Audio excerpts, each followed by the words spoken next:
정책 브레인이 최강 시사에 떴다. 여의도 정책맨. 네, 매주 화요일 여당 최고의 정책 브레인 더불어민주당 홍익표 정책위 의장 모시고 전국의 뜨거운 현안과 정책에 대한 여당 고민 들어보는 시간입니다. 여의도 정책맨 더불어민주당 홍익표 정책위 의장 나오셨습니다. 안녕하십니까? 네, 안녕하세요. 예, 방금 전에 뉴스들을 보니까 경제 성장률이 좀 나온 것 같네요. 1분기 경제 성장률이. 예. 상당히 괜찮군요. 네. 예. 최경영의 최강시사 유튜브에 검색하시면 실시간 방송 보실 수 있고요. 스마트폰 콩으로 보내시면 무료입니다. 문자 참여는 짧은 문자 50원, 긴 문자 100원이 드는 샵 9730 무료인 콩 어플에도 의견 보내주시기 바랍니다. 방금 전에 이제 정세균 전 국무총리하고 대화를 좀 나눴었는데 백신 같은 경우는 9,900만 명 분, 네. 뭐 1억 9,200만의 분이니까 이 정도면 뭐 차고 넘친다. 네. 이런 말씀이신 것 같은데 동의하십니까?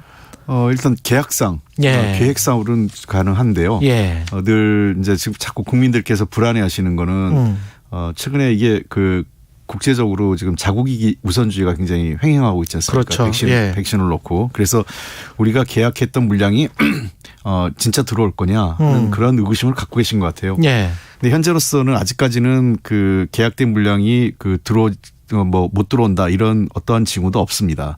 그래서 국민들께서 아직까지 걱정하실 필요는 없는데 예. 정부도 만약의 사태를 대비해서 원래 그래서 그 당초 필요한 물량보다 필요 이상으로 계약을 많이 하고 있는 이유는 그런 측면들을 반영해서 지금 하고 있고요.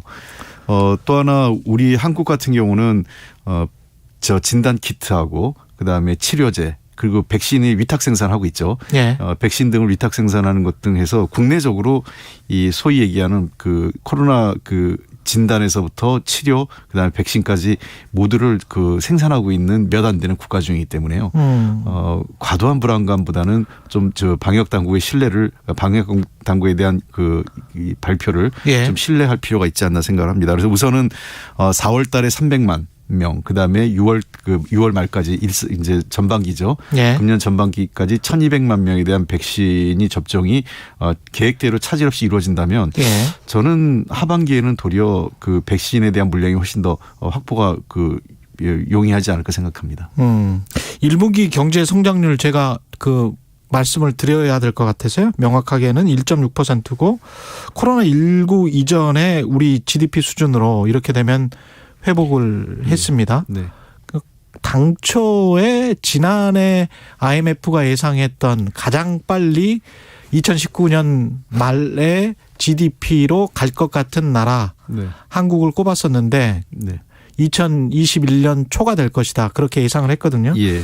거의 비슷하게 나왔네요. 예. 그러니까. 예. 지금 뭐 IMF나 OECD 다 평가한 게 한국, 미국, 호주 이 3개국을 예. 가장 빨리 2019년 수준으로 회복할 나라라고 평가를 했는데 예. 실제 지금 그렇게 가고 있는 것 같고요. 예. 당초 저희들 생각했던 것보다는 조금 더 경제 성장률이나 수출 같은 경우에 굉장히 좋게 나오고 있는 것 같습니다. 내수가 굉장히 좋았네요. 네, 내수도 예. 좋고요. 그래서 전반적으로 이 소비 활동이 많이 좀 개선되고 있다는 게 하나 있고요. 두 번째 가장 큰 건 역시 우리 한국의 성장률을 견인하는 건 수출인데 네. 최근에 중국 시장이 굉장히 활성화되면서 중국 수출이 좀 확대되고 있습니다. 미국도 그렇고요. 그래서 네. 전반적으로 내수와 수출이 쌍끌이를 하고 있고 다만 이제 걱정되는 거는 이제 이런 전반적으로 거시경제 지표는 좋은데 이 국민들 삶에서 체감되는 가장 중요한 게 일자리 그렇죠. 고용 지표인데 예. 고용 지표가 처음으로 이제 지난달 3월 달에 플러스로 반전을 했습니다. 그랬죠. 예. 예. 반전을 했기 때문에 좀 더 지켜봐야 되는데 이 일자리가 좀 늘어나야만 국민들께서 이 거시경제 지표의 개선에 그걸 좀 피부로 느끼시지 않을까 생각합니다. 고용지표가 반전했다는 거는 취업자 수가 다시 이제 증가했다 그 말씀을 하시는 거죠? 예. 그러나 약간 숫자는 늘었는데 여전히 예. 불안정한 거는 40대가 좀 줄었고요. 아. 예. 그다음에 두 번째 여전히 이 좋은 일자리, 예. 여기서 그 제조업 분야나 이런 쪽 그리고 이른바 이제 정규직. 예. 예. 꼭 정규직까지는 아니더라도 예. 제조업 분야에서 일자리가 조금 아직까지 늘어나고 있지 않고 네. 서비스 분야가 그 국민들께서 많은 일자리가 서비스 분야인데 서비스 분야가 회복이 좀 더디고 있다 이렇게 보시면 될 것 같습니다. 예. 이 지금 정세균 전 총리 이야기를 듣다 보니까 제 생각에도 지금 러시아 백신 같은 경우에 네. 이제 더 이상 뭐 언급할 필요가 없을 것 같은데 그거는 어떻게 생각하세요? 저는 우리가 그 고양이 쥐를 잡는데 그 검은 고양이든 흰 고양이든 의미가 큰 의미가 없으니까요. 예. 쥐를 잡으면 되기 때문에 백신에 필요하다면 저는 스푸트니크 러시아 백신도 안정성만 입증되면 그렇죠. 도입을 안 할 이유는 없다고 생각을 합니다. 지금 국내에서 그렇습니다. 생산도 하고 예. 있고요. 다만 지금 앞으로 아직 이 러시아 백신이 그 개도국에서 일부 허용되고 있고 이 소위 우리가 알고 있는 OECD 선진국에서는 활용되고 있지 않고 있거든요. 예. 지금 최근에 EU에서 안전성 평가 승인 여부를 지금 곧 판정이 나오기 때문에 예. 그것을 보면서 저희들도 좀 탄력적으로 대응할 필요는 있지 않나 생각을 합니다. 예. 이광재 의원 그 과상화폐 관련해 가지고 네. 가상화폐가 위험은 줄이고 미래는 열어야 한다. 이게 신산업이 될 수 있다. 상당히 긍정적으로 이야기를 하고 있고 반면에 지난주에 은성수 금융위원장은 청년들이 잘못된 길로 가고 있다. 하반기에 코인 거래소들을 폐쇄할 수 있다. 손해본 사람도 보호해 줄 수 없다. 원칙적인 이야기를 하는 네. 것 같고요. 예. 예. 어떻게 보십니까? 두 분 다 사실은 아주 틀린 얘기는 아닌데 예. 일부가 조금 이제 그 와전되면서 예. 확대된 것 같은데요. 저는 기본적으로 이광재 의원하고 생각을 같이 하고 있고. 아, 그래요? 예. 예. 다만 은성수 위원장이 한 얘기 이런 내용인 것 같아요. 지금 현재 본인은 이제 금융위원장이잖아요. 그렇죠. 금융위원장이 보호할 수 있는 자본시장은 자본시장 법에 따라 보호하고 있습니다. 예. 그러니까 대체로 이제 금융위원장이 보호하는 자본시장 상품이라는 게 우리가 알고 있는 은행 예금이나 채권, 주식 이런 거 아니겠어요? 예. 근데 현재 자본시장법에 이게 포함이 안 돼 있습니다. 가상자산이요. 예. 그러니까 그런 문제가 있다 보니까 은성수 의원 입장에서는 본인이 보호하거나 관리할 수 있는 자산이 아니다라는 얘기를 한 거죠. 그거 당연하죠. 관료 입장에서야. 예. 예. 예. 예. 그래서 법에 없는데. 예. 그러니까 그 얘기를 마치 이제 보호할 수 없다라고 한 얘기를 예. 가상자산 자체가 불법인 것처럼 그러니까 이제 확대 해석된 건 아니다. 그러니까 예. 예를 들면 이런 거죠. 가상자산에 투자한 것이 도박을 하는 거하고는 다른 거죠. 그렇죠. 도박은 불법 행위고 예. 가상자산에 하는 것은 일종의 새로운 형태의 경제 활동으로 보는 겁니다. 시장에서 그냥 형성된 거예요. 그렇습니다. 그렇게. 예. 예. 그리고 두 번째 문제는 우리가 좀 철학적인 고민이 필요한데 저도 이게 굉장히 고민하고 있어요. 그래서 예. 우리 앵커님에게도 질문하고 싶을 정도인데 예. 원래 가상자산이라는 거의 성격 자체가 무정부성입니다. 그렇죠. 예. 그러니까 화폐에 대한 국가적 통제. 제가 그래서 어제 예. 체계바라라고 했잖아요. 이거는 체계바라다. 예. 예. 그래서 이게 참 고민스러운 게 예. 가상자산의 원래 태생 자체가 예. 국가 권력으로부터의 통제나 관리를 벗어나고 그걸 자기들끼리 그러니까 개인들 P2P라고 그러죠. 개인과 개인 간의 거래를 자율적인 시장을 통해서 하겠다는 게 가상자산의 근본적인 철학인데 예. 이게 국가가 보호하라 얘기하는 것 자체에서는 이제 뭐냐면 이제 국가가 보호한다는 건 관리 통제가 들어갑니다. 그렇죠. 필연적으로요. 예. 이제 가상자산의 철학과 맞지 않는 부분이 하나 있고요. 그러나 현재 지금 가상자산의 총 규모가 한 20조 원이 넘고 있고 국내적으로요. 그다음에 참여하시는 분이 한 400만 가까이 되기 때문에 정부로서도 이것을 그냥 방치할 수는 없다라는 게 저희들의 판단입니다. 그래서 예. 필요하면 자본시장법을 좀 개정을 하든가 또는 관련 법을 좀 개정을 해서 예. 이 정상적인 투자자들은 보호하고 예. 이것이 우리가 생각하는 어떤 우리 이광재 의원님 말씀하신 것처럼 이 산업으로 성장할 가능성이 있는지에 대해서는 우리가 좀 더 면밀히 지원할 건 지원하고 좀 감독해야 되는데 다만 저희들로서는 걱정하는 게 지금 여기에 2030 소위 젊은 세대가 많이 뛰어들었거든요. 그렇죠.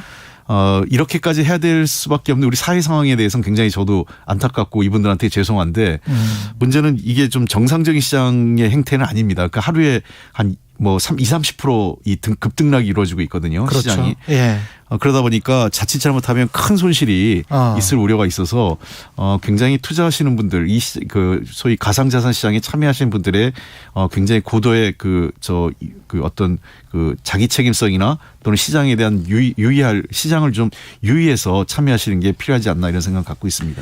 가상화폐라고 말씀을 안 하시고 가상자산이라고 계속 말씀을 하시는 게 이제 그 명확한 정의를 하고 계시는 것 같고요. 예. 제가 볼 때는. 예.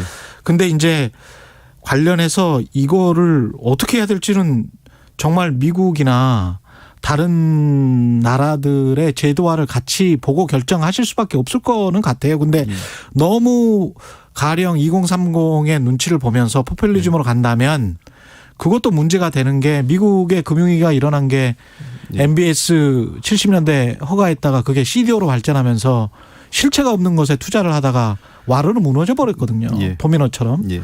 그런 것들을 생각을 한다면 저는 개인적으로는 정치인이 아니기 때문에 은성수 위원장이 말하는 것 같은 원칙적인 이야기를 할 수밖에 없어요.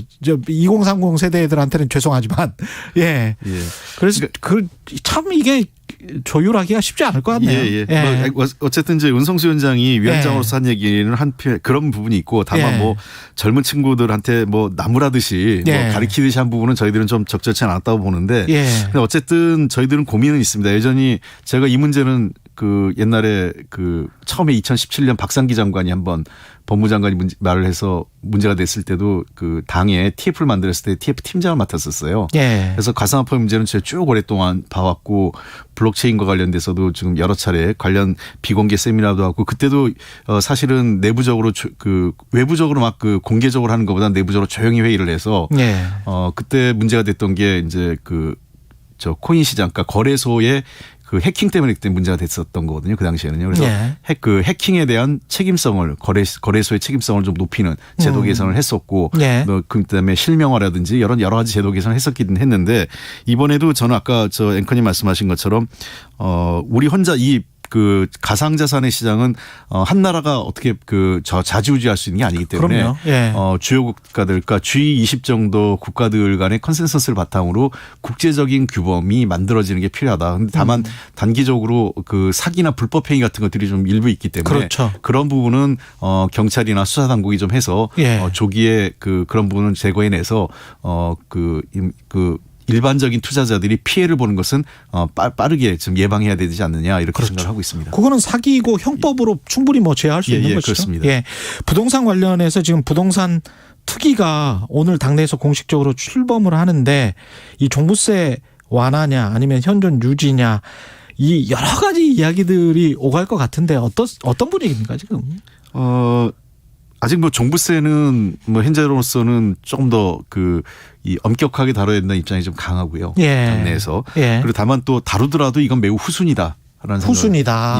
그러니까 우선 시급한 것은 지난번 우리가 민심을 봤을 때 부동산 관련해서 가장 실망했던 게 일종의 무주택자나 실수요자들에 대한 어떤 희망의 사다리가 끊어졌다 이 비판이었거든요.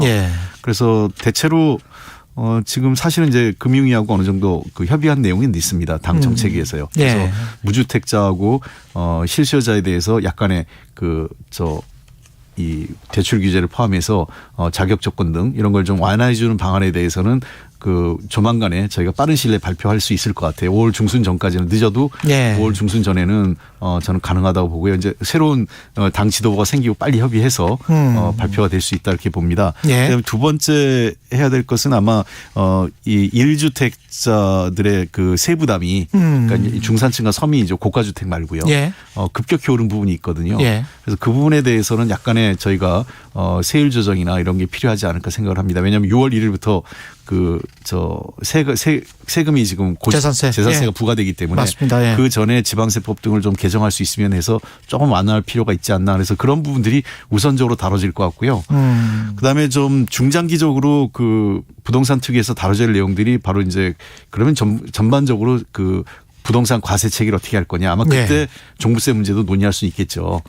그 시점 됐을 때. 그러니까 그거는 거래세와 그 보유세를 어떻게 할 건지 그때 종부세를 어떻게 할 건지 또 가장 지금 그 사실 제가 이 자리에서 한번 인정했던 것 같은데 우리 정부 들어와서 저희가 잘 그 부동산 정책 중에 조금 가장 큰 잘못이 있었다면 임대사업자에 대한 과도한 특례를 준 부분을 제가 이 자리에서 한번 그 잘못했다라고 한번 했던 것 같은데요.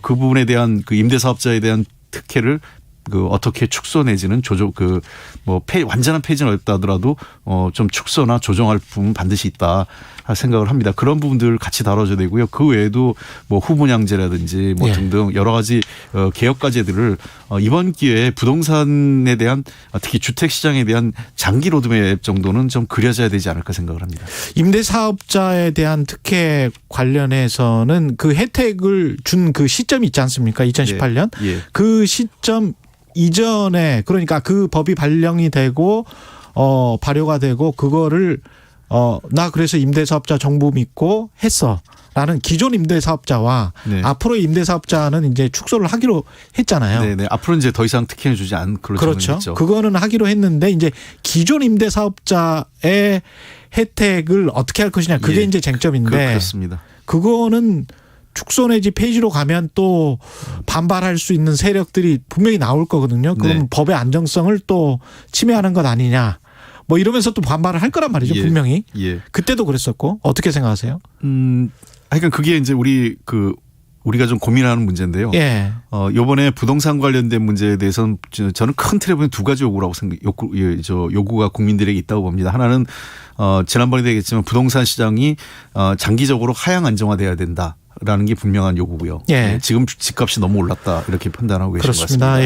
그다음에 두 번째는 부동산에 대한 공정성의 시비입니다. 그러니까 과도하게 부동산을 많이 가질수록 특혜를 보고 있고 특히 다주택 임대사업자들이 그 양도소득이나 여러 가지 부분에서 지금 과도하게 혜택을 보고 있는 게 사실 우리 정부 들어와서 부동산 대란이 그러니까 이를면 부동산 대란의 근본적인 원인 중에 하나는 시중의 유동성이었는데 그 유동성에 다주택 그 임대사업자에 대한 과도한 특혜가 일종의 그 불씨를 던졌다고 생각을 하거든요. 휘발성이 꽉 찬 실내 그런 측면에서 이 문제를 그 부동산 시장에 대한 과세 공정성, 세금에 대한 공정성 문제와 관련돼서 어떻게 다뤄야 될 건가 하는 게 국민적 그 요구라고 생각을 합니다. 어려운 문제지만 저는 이 문제에 대해서는 사회적 대화를 통해서라도 해법을 찾아가는 게 맞지 않을까 생각을 합니다. 거기는 다주택자니까. 근데 이제 1주택자 같은 경우는 재산세 감면 상한을 지금 언론 보도를 보면 여당에서 6억 원에서 9억 원으로 올릴 거다. 이거는 맞는 건가요? 아직 뭐 확정된 건 아니고요. 근데 막 그런 방향이 아까 제가 얘기했듯이 1주택자들 그러니까 중산층과 서민 지금 수도권 같은 경우에는 주택 가격이 많이 오르면서 평균 가격이 거의 9억 가까이 지금 올라갔거든요. 실거래가 기준으로 해서요.